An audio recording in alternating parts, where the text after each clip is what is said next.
অসম পুলিচত বিপিটি আৰু পিপিটি নামৰ যে দুটা এক্সাম আছে আপোনালোকে গম পায় নেকি? যদি গম পায় তেনেহ'লে তো ভাল কথা, আৰু যদি গম নাপায় তেনেহ'লে ভিডিঅ'টো শেষলৈকে স্কিপ নকৰাকৈ চাই থাকক।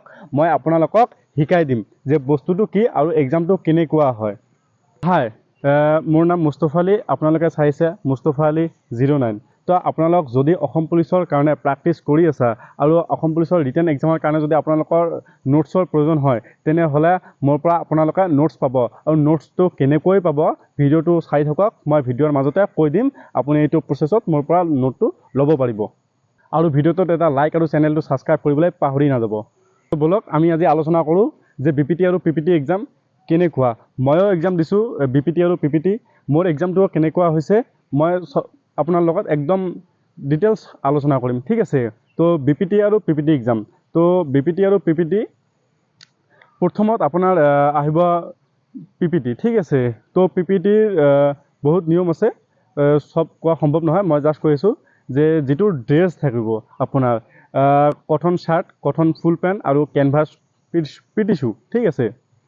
এইটোত আপোনাৰ ৰোড ৰানিং হ'ব 2400 মিটাৰ, 2.5 কিলোমিটাৰ। আপোনাৰ সময় থাকিব 9 মিনিটছ। ইয়াৰ ভিতৰত আপোনাৰ কভাৰ কৰিলে আপুনি এক্সেলেণ্টত আহিব। আৰু ৰানিং শেষ হোৱাৰ লগে লগে আপোনালোকৰ অবষ্টাকল আহি যাব, ঠিক আছে। ৰানিং হ'ল মানে যে পিপিটি হৈ গ'ল সেইটো নহয়। ৰানিঙৰ লগত আপোনাৰ ইয়াত আহিব 100 মিটাৰ ৰানছ, আপোনাৰ 11ত এক্সেলেণ্ট পাব। তাৰপিছত আপোনাৰ আহিব চেটেল আহিব, চিনাপ আহিব, চিটাপ আহিব, তাৰপিছত পুছআপ আহিব, ঠিক আছে। তো আপুনি যিটো 100 মিটাৰ ৰান আপোনাৰ 11ৰ পৰা 13ত এক্সেলেণ্ট দিয়ে, তাৰপিছত চিনাপটো 10টাত এক্সেলেণ্ট আহে, আৰু পুছআপ 40টা এক্সেলেণ্ট, আৰু চিটাপটোও 40টা এক্সেলেণ্ট।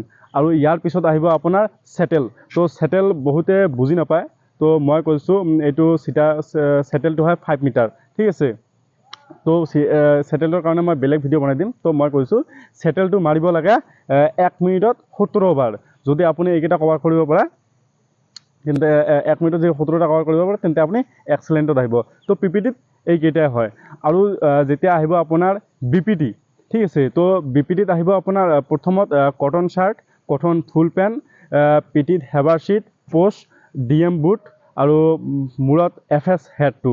আৰু লগতে থাকিব আপোনাৰ যোনে যিটো লৈ প্ৰেক্টিছ কৰে, কাৰোবাৰ 303 ৰাইফল থাকে, কাৰোবাৰ 7.62 SLR থাকে, কাৰোবাৰ 5.56 ইঞ্চাছ থাকে। মুঠতে যোনে যিটো দি প্ৰেক্টিছ কৰি থাকে তাক এইটোৱে দিয়ে। তো যেতিয়া আপোনাৰ আৰু বিপিটিত আপোনাৰ ৰোড ৰানিং হ'ব 5 কিলোমিটাৰ। 5 কিলোমিটাৰত আপুনি সময় পাব 25 মিনিট। 25 মিনিটৰ ভিতৰত যদি আপুনি কভাৰ কৰিব পাৰে তেন্তে আপুনি এক্সেলেণ্টত আহিব। আৰু 5 কিলোমিটাৰ ৰানিং শেষ হোৱাৰ লগে লগে আপুনি আহি সোমাৰ লগে লগে আপোনাৰ আৰম্ভ হ'ব অবষ্টাকল, ঠিক আছে। অবষ্টাকলত আপোনাৰ ভাৰ্টিকেল ৰ'প আহিব, 9 ফিট ৱাল আহিব। মানে 9 ফিট ৱালটো আপোনাৰ এই ৰাইফলটো কান্ধত লৈ বগাই যাব লাগিব, আৰু যিটো ভাৰ্টিকেল ৰ'প আছে ভাৰ্টিকেল ৰ'পটো ৰছীটো উঠিব লাগিব। আৰু আছে মাংকি ৱাক যিটো আছে অবষ্টাকল, এইটো আপোনালোকে যদি নাজানে মই বেলেগ এটা ভিডিঅ' বনাই দেখাই দিম। আৰু 5টা 6টা অবষ্টাকল আহি যায় বিপিটিত, ঠিক আছে। তো এতিয়া আলোচনা কৰিম যে মোৰ বিপিটি এক্সামটো কেনেকুৱা হৈছে। তো মইতো আপোনাক আগৰ ভিডিঅ'তে কৈছোঁ, যদি আপোনালোকে ৰানিঙৰ কাৰণে প্ৰেক্টিছ কৰে সদায় ৰাতিপুৱা আৰু দুপৰীয়া প্ৰেক্টিছ কৰিবা। মুঠতে ৰ'দত ৰানিং প্ৰেক্টিছ কৰিব লাগে, যাতে আপোনাৰ ইণ্টাৰভিউ যদি কেতিয়াবা যদি ৰিপৰ্টিং টাইমটো 9টা 10টাত দিয়ে তেতিয়াহ'লে আপোনাৰ ৰানিং কৰোঁতে কৰোঁতে 11টাত পাই যাব, একদম পূৰা ৰ'দত। ছেম তেনেকুৱা মোৰ লগত হ'ল যেতিয়া আমাৰ বিপিটি এক্সাম হৈছিল। আমাৰ বিপিটি এক্সাম আৰম্ভ কৰাইছিল পূৰা ৰ'দত, 2:30 বজাত আৰম্ভ কৰাইছিল। 2:30 বজাত আৰম্ভ কৰাইছিল। এই 2:30 বজাত দাউৰি আহিছোঁ 5 কিলোমিটাৰ ৰাইফল লৈ। যেতিয়া মই দাউৰিছোঁ প্ৰায় 3 কিলোমিটাৰমান বেলেগ এটা জোচত গৈছোঁ, ঠিক আছে। তো যেতিয়া 3 কিলোমিটাৰ পাৰ হৈছোঁ এনেকুৱা হৈ গৈছে মানে খোজ কাঢ়িবই নোৱাৰোঁ। ছাৰহঁতে মাত দি আছিল, তই বোলে যা যা যা পাৰিবি পাৰিবি পাৰিবি, অলপ আগুৱাই যাওঁ। ছাৰক সুধোঁ যে ছাৰ সময় কিমান হ'ল, পামনে?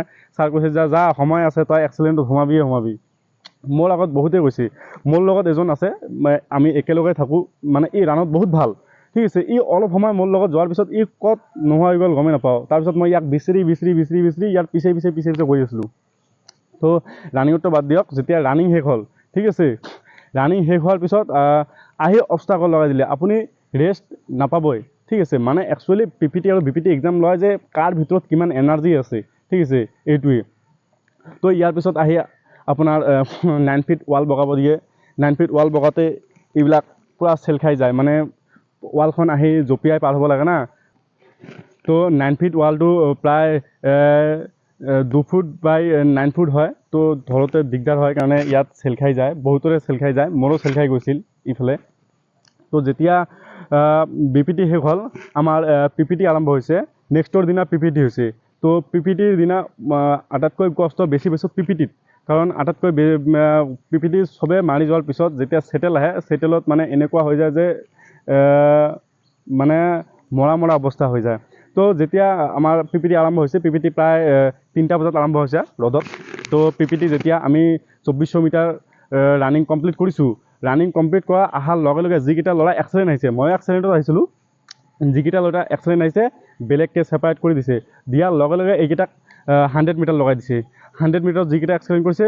লগে লগে লৈ যাই চিনাপত লগাই দিছে চিনাপ এক্সিডেণ্ট মাৰাৰ অহাৰ লগে লগে চেটেল মৰাইছে চেটেলটোত এনেকুৱা অৱস্থা হৈ যায় যোনে চেটেল মাৰিছে কেতিয়াবা সিয়ে গম পায় যে চেটেল 1 মিনিটত 70টা মাৰিবলৈ কেনেকুৱা কষ্ট হয় এই ভৰি দুখন যে আছে এনেকুৱা লগ হৈ যায় মানে চেটেল মাৰাৰ পিছত আপুনি খোজেই কাঢ়িব নোৱাৰিব চেটেল মাৰাৰ পিছত আহি গ'ল পুশ-আপ যেতিয়া এনেকুৱা বডি এনেকুৱা কি হৈ যায় না মানে কমজোৰ হৈ যায় ইমান কষ্ট কৰাৰ পিছত যেতিয়া পুশ-আপ 15টামান 20টা মাৰাৰ লগে লগে মানে হাতবোৰ মানে কঁপি থাকে মাৰিবই নোৱাৰিবা তেতিয়া ছাৰতে কি কৰে আমাক বহুত গালি দি থাকে বেয়া গালি দি থাকে একচুৱেলি গালিটো এইকাৰণে দিয়ে মানে ভিতৰৰ পৰা জোৰ আনিবলৈ যেতিয়া 20টা হ'ল না তেতিয়া আমাক কৈ থাকে যে কোনে কাৰ মা দেউতাক ভাল পায় মা দেউতাৰ নামত 5টা মাৰক যদি 5টা মাৰিব পাৰে তেন্তে হ'লে গম পাম যে ই মা দেউতাক ভাল পায় তেতিয়া বেলেগ এটা জোৰ আহে যে মা দেউতাৰ কাৰণে 10টা মাৰিম তো ফিৰ যেতিয়া ক'ব তেওঁ নিজৰ যদি গাৰ্লফ্ৰেণ্ড আছে গাৰ্লফ্ৰেণ্ডৰ নামত যদি গাৰ্লফ্ৰেণ্ডক যদি মনেৰে ভাল পাই থাকা গাৰ্লফ্ৰেণ্ডৰ নামত 10টা মাৰিব তেতিয়া বেলেগ এটা জোৰ আহে মাৰি দিয়ে 10টা ঠিক আছে এনেকৈ আমাৰ লগত ছাৰতে বহুত লাগি থাকে যদি ছাৰতে আমাক জোৰ নিদিয়ে কেতিয়াও মানে সম্ভৱ নহয় এইটো তাৰপিছত 40টা লাষ্টত যেতিয়া চিটাপ আহি গৈছে ঠিক আছে তো চিটাপ মাৰোতে প্ৰায় আমাৰ সিদিনাখন ৰাতি 6:30 7টামান বাজি গ'ল তো মই কৈছোঁ যে মই নোৱাৰিম আজি মই আৰু নোৱাৰিম এই চিটাপ মাৰিবলৈ তো বডি এনেকুৱা হৈছে চিটাপ মাৰিবলৈতো এনাৰ্জি লাগে ঠিক আছে তো যেতিয়া মই চিটাপ আৰম্ভ হ'ল মই প্ৰথম লাইনতে আছিলোঁ চিটাপ মাৰি আছোঁ এন্ধাৰ ৰাতি না লাইট লগাই দিছে ইমান পোহৰ নহয় তো মাৰি থাকোঁতে প্ৰায় 20টা কি 25টামান যেতিয়া চিটাপ মাৰিছোঁ পেটত পূৰা টানি আছিল মাৰিবই নোৱাৰোঁ আৰু কি কৰিম গোটেই দিনটো একদম কৰি অৱস্থা শেষ তো মইতো ভাবিছিলোঁ যে নাই মই এৰি দিম ফিৰ চিন্তা কৰিলোঁ যে মই ৰানিঙত এক্সিলেণ্ট আহিলোঁ 100 মিটাৰত এক্সিলেণ্ট আহিলোঁ চিনাপত এক্সিলেণ্ট কৰিলোঁ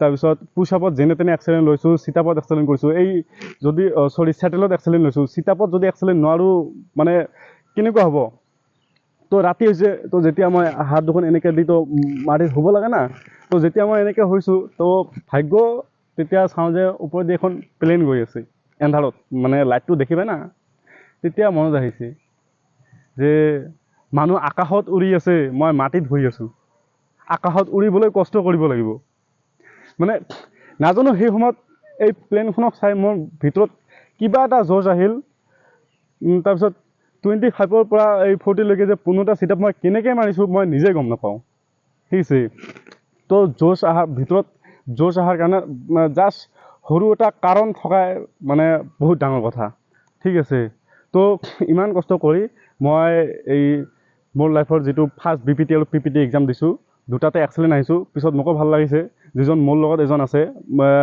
মোৰ এটা ভিডিঅ' আছে এই লগত ৰিজাউল হক ই পূৰা জোৰ আছে ইয়াৰ পূৰা জোৰ আৰু ৰানিঙত ই পূৰা তেজ ঠিক আছে মোতকৈ বহুত বেটাৰ মই যিদিনাখনে আমাৰ ৰানিং কম্পিটিশ্যন হয় মই ইয়াকে ফ'ল' কৰি ইয়াৰ লগতে গুচি যাওঁ মই ইয়াক কৈ থওঁ যে যেতিয়া তই মানে ৰানিং ষ্টাৰ্ট কৰিবি তই মোক লৈ যাবি আৰু ৰানিংটো এনেকুৱা বস্তু যেতিয়া 5-6 কিলোমিটাৰ যোৱাৰ পিছত লাহে লাহে আহি যায় তো বাদ দিয়ক তো নিশ্চয় বুজি পাইছা যে বিপিটি আৰু পিপিটি এক্সামটো কেনেকুৱা হয় আৰু যদি কোনোবাৰ যদি বিপিটি পিপিটি এক্সামক লৈ কিবা সন্দেহ থাকে বা কিবা পাৰ্চনেলি কোৱেশ্চন সুধিবলৈ থাকে তেন্তে সুধিব পাৰা আৰু মই যে ক'লোঁ যে নোটছখিনি কেনেকৈ পাবা নোটছখিনি পাবলৈ হ'লে ভিডিঅ'টো এটা লাইক কৰি মোৰ চেনেলটো ছাবস্ক্ৰাইব কৰিবা আৰু ডিছক্ৰিপশ্যনত যাই কিনে চাবা যে মোৰ ইনষ্টাগ্ৰামৰ লিংক দিয়া আছে ঠিক আছে ইনষ্টাগ্ৰামৰ লিংকৰ পৰা মোক ইনষ্টাগ্ৰামত SMS কৰি দিলে মই তাতে মোৰ হোৱাটছআপ নাম্বাৰ শ্বেয়াৰ কৰি দিম আৰু আপোনালোকে মোক তাৰ পৰাই হোৱাটছএপত SMS কৰি খালি আপুনি আপোনাৰ নাম আৰু আপোনাৰ ডিষ্ট্ৰিক্টটো কৈ দিবা মই মোৰ এটা গ্ৰুপ বনাই লৈছোঁ যিমানজন ল'ৰাই অসম পুলিচৰ কাৰণে প্ৰেক্টিছ কৰি আছে বহুত আছে গ্ৰুপত